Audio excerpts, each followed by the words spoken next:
Pemirsa, Menteri Luar Negeri RI Retno Marsudi membenarkan 2 warga negara Indonesia yang disandra di Papua Nugini telah dibebaskan. Pembebasan WNI tersebut dilakukan oleh pemerintah Papua Nugini dan kini keduanya telah diserahkan tim Papua Nugini pada perwakilan Indonesia di kota Vanimo, Papua Nugini.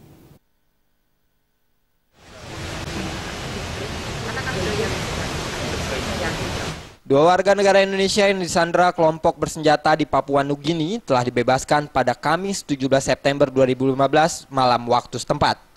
Pembebasan kedua WNI tersebut dilakukan oleh pemerintah Papua Nugini. Menteri Luar Negeri Republik Indonesia Retno Marsudi mengaku telah berkoordinasi langsung dengan 2 WNI yang telah dibebaskan tersebut. Keduanya kini telah berada di Konsulat Republik Indonesia di Vanimo, Papua Nugini. Pemerintah Indonesia juga mengapresiasi upaya pembebasan sandera yang dilakukan oleh pemerintah Papua Nugini terhadap 2 WNI itu. Retno juga memastikan penyelidikan atas pelaku penyanderaan akan berlanjut. Retno meminta pelaku penculikan untuk segera ditemukan dan diproses sesuai dengan hukum yang berlaku. Alhamdulillah, 2 saudara kita sudah bisa kita bebaskan dan kita sudah mengucapkan terima kasih pada pemerintah PNJ yang telah memberikan kerjasama yang baik dalam upaya pembebasan kedua warga negara. Kita baru akan dalami. Jadi tadi saya sudah bicara, next adalah mengenai masalah pendalaman kenapa, siapa, dan sebagainya.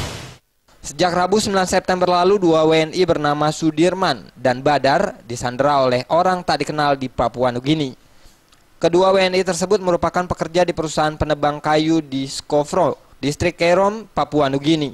Kedua warga penyanderaan ditawan di kampung Skowitiau, salah satu kampung di perbatasan RI Papua Nugini. Selain menyandera Sudirman dan Badar, kelompok bersenjata itu juga menembak warga sipil lain, yakni Kuba.